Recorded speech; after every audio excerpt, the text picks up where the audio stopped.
All right, everyone. We are going to look at the differences that exist within the three genres of literature.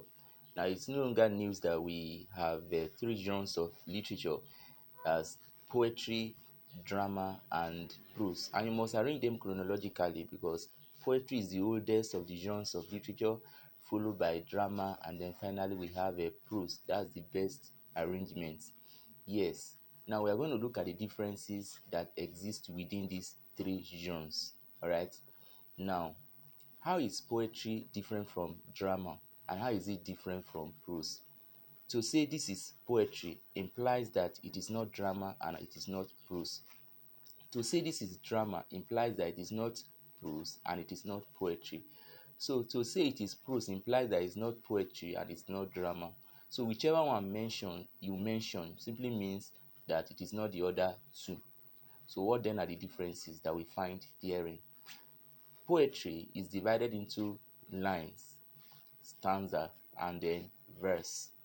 Okay, when you say line has to do with a stretch of poetic diction. The sentences in poetry are referred to as lines. So when you group these lines together, what you have is stanza. Okay, what does a stanza do? A stanza controls an idea. Okay, that means if you are going to bring the lines of poems together to make up a stanza, okay, that means uh, the ideas that each line carries is not actually what complete until you bring all of them together. That's when the ideas will now be complete. Okay, yes. And then when they group these lines, you have stanza. There will be a little space that they will give often before they will group other lines again to control another idea. The space between stanzas is called stanza break. All right, it's called stanza break. Yes. So away from there, you now have what they call verse. Poetry is also written in verse. Verse has different meanings. Poetry itself is referred to as verse. Okay? Yes, sometimes they refer to group of lines as what? Verse too. Okay? Lines of poetry also arranged in special numbers of syllables is also called verse.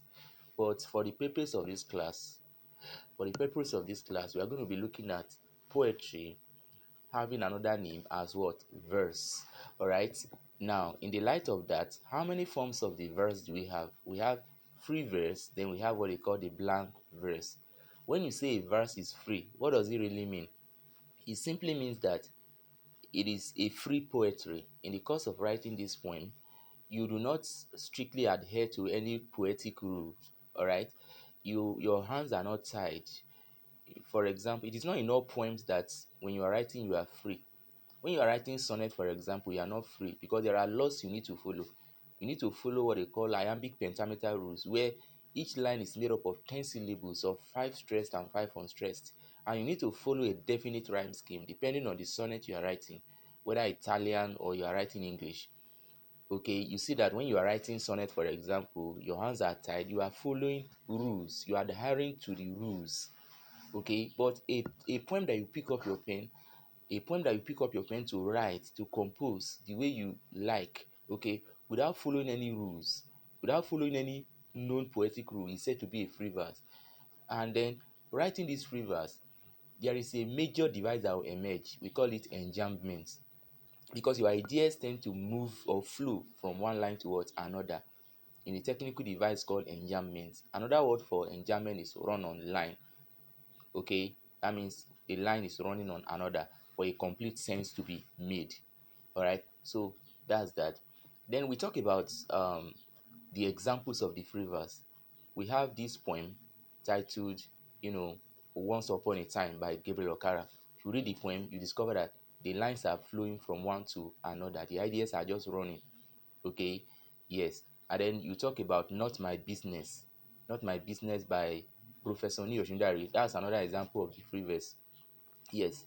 Then we talk about Bat by D.H. Lawrence, where some lines are long, some, uh, stanzas are long, some are short. So these are features of the free verse. Okay. Then let's talk about the blank verse. A verse is said to be blank, or a poem is said to be blank when each line is made up of 10 syllables of iambic pentameters without a rhyme. First of all, what's iambic pentameter? Iambic pentameter is a poetic line made up of 10 syllables.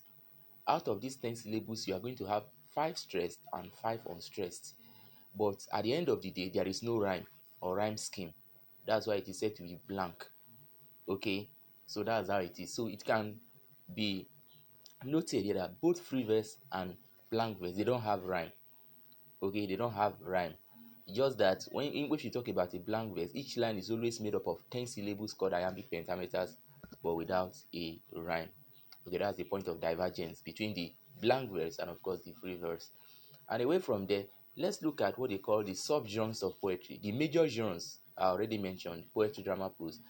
Then the subcategorization that you have under poetry are the subgenres we have. That's the types of poetry. Now, what are the types of poetry? You can have what they call the ode, which is a poem of address, all right, to a person for celebration. You can have what they call the epic, which is a poem on heroism, poem used to praise heroic deeds of an individual. You can have hagiology, which is a poem used to celebrate the life of a saint. You can have lyrical poetry, which has a personalized subject matter with element of the music. You can have a sonnet, which is a poem of 14 lines. You can have epithalamion, which is a poem on a successful wedding. You can have prothalamion, which is a poem that has to do with what? Impending wedding. All right, and so many other ones like that. You also have romantic poetry, which is about the beauty of nature. All right, then you have what they call pastoral poetry, which is a poem that celebrates peaceful life in a village setting or countryside. Okay, so that's for the subgenres. We are going to look at the uh, explanation of all of these types of poetry in our subsequent classes. All right. Yes. Now, away from there, now we have looked at the subgenres. Then we look at the writer of a poem. What do you call the writer of a poem? The writer of a poem is referred to as a poet, whether male or female. You are a poet, okay? But specifically, there is a particular word used for a female poet, which is not that popular, poetess, okay? If they are specific in exam that what do you call a female writer of a poem, and you see poetess, you can choose. But essentially, whether you are male or female, you are a poet when you are a writer of a poem. So that's for poetry. Uh, Looking at it by way of the divisions, stanza, lines, verse. Away from there, we look at the subgenres, talking about the different types of poems, and of course, we look at the writer, a poet. Now, let's look at the second genre of literature, which is drama. What's the difference between drama and a play? A drama is a play that has been acted out on stage before a collection of persons known as the audience, while a play is drama that is in a written form. So if it is in a written form, it's a play, although both of them can be used interchangeably sometimes. Okay, yes. Now let's look at the divisions of drama or play. We have what they call the acts, we have what they call the scenes. What do you refer to as act? Act refers to the major division of drama. Then what about the scene? Scene refers to the minor divisions of drama. It means several scenes make up an act. Okay, so under one act, you can have about 5 scenes. You can have act 1, scene 1, act 1, scene 2, act 1, scene 3, act 1, scene 4, act 1, scene 5. Okay, so that's that. So the major division of drama is called act, while the minor division is called a scene. Then away from there, we look at the subgenres of drama. Under subgenres, we are going to have different types of drama. Here we can have a tragedy, which is a play that usually have a sad conclusion to its plot. Okay, there is a play in which there is always a misfortune on the part of the protagonist, oftentimes leading to his misfortune, often leading to his death. Okay, yes, or disaster. Yes. Now, a good example is the Spanish tragedy by Thomas Kidd. Okay, yes, and we also have this coming under tragedy. What do you call the writer of a tragedy? Tragedian. Okay, we can call the writer of a tragedy tragedian. Then an actor in tragedy too can also be referred to as a tragedian. Then a female tragedian is called a tragedian. Called a tragedian. Then away from there, I'm going to ask this question now. What makes you sad in tragedy? What makes you sad in tragedy is that the character that suffers undeservedly. He does not deserve what he's going through. If it deserves what he's going through, you don't have to sympathize with the character that is suffering. So tragedy is born out of undeserved suffering on the part of the protagonist or major character or tragic hero concerned. All right. So away from there, we are going to look at what they call comedy. What's comedy? Comedy is a play that usually have a happy conclusion to its plot. The essence of comedy is to amuse and interest us. Okay, but don't forget there is a type of comedy they call farce. We call it overblown comedy. What's overblown comedy? Comedy with excessive laughter. That type of comedy that you read or you watch and then you burst into laughter, you laugh over to your back, you begin to fall, occasioned by laughter. That kind of laughter is born out of the idiocy on the part of the characters, born out of the nonsensical doings and goings of the characters.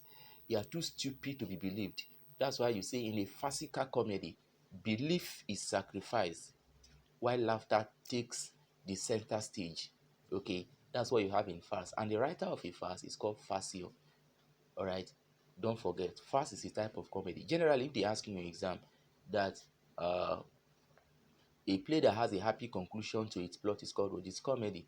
Or a play that has a happy ending is comedy. But if they ask you, play with excessive laughter, with extravagant humor and absurd behavior or character, it is called farce.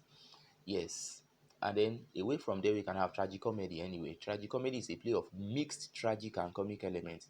You could also have what they call, melodrama, a play that has a violent appeal to emotion, having element of music too, but usually ending on a happy, note.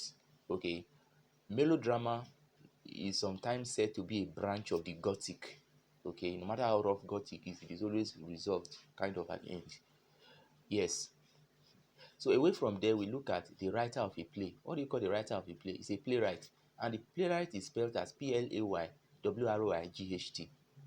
not Playwright, no such spelling as Playwright. It doesn't exist. Another word for playwright is dramatist. Okay, yes, although there is a slight difference. Okay, now which we are going to look at subsequently. Then let's look at prose. What are the divisions of prose? Prose is divided into chapters and paragraphs. Paragraph is the minor division of prose, controlling an idea. Then chapter is the major division. Several paragraphs make up a chapter. All right. Paragraph is to prose. What is to poetry is stanza. That's how it is. Just as chapter is to prose, as act is to drama, because it's major divisions that we underscore there. So away from there, we talk about the subgenres of prose, where we are going to have fiction and non-fiction. What is fiction? Fiction is a prose work in which characters and events are created out of the writer's imaginative skills. All right. In other words, the characters created are not real. The events are not real. They are just created out of the imaginative skills of the writer. Okay. Yeah. How many forms of the fiction do we have? There are three. We have what they call novel, novella, and the short story. Another word for novel is roman. Then a short novel is called novelette, otherwise called novella. It's either you call it novella, you call it novelette. So the major difference between the novel and the novelette is the length. Then the final one is called the no short story. Yes, short story. What's the major difference between the short story and novel? The major difference is plot development, because much is said about characters and events in the novel, but not much is said about characters and events in the short story. Why? Because there is no space. Short story is not spacious. What are the examples of short stories that we have in English literature? You can have Chike and the River by Chinua Achebe. Then you can have Guess at One Another Stories by the same Chinua Achebe. Then Things Around Your Neck and Other Stories by Chimamanda Ngozi Adichie. Okay, yes, away from there, we talk about non-fiction prose. Under non-fiction prose, we have, you know, true account of what really happened. Okay, events, characters are realistic, they are real, they are true to life. Okay, now under fiction prose, under non-fiction prose, you're going to have biography, autobiography, criticism, essay, memoir, journal, diary. We're going to look at all those ones subsequently. But what's biography? The account of the life of someone written by another person. The writer of biography is called a biographer. Then you talk about autobiography, which is the account of the life of someone written by himself. The writer of autobiography is called what? Autobiographer. Okay. Who is the writer of a prose? The writer of a prose is called a prosaist, or you call the person a proseman. All right. But if they ask you who is the writer of a novel, you say novelist. Okay. So in our next class, we're going to look at the different types of novels that we have.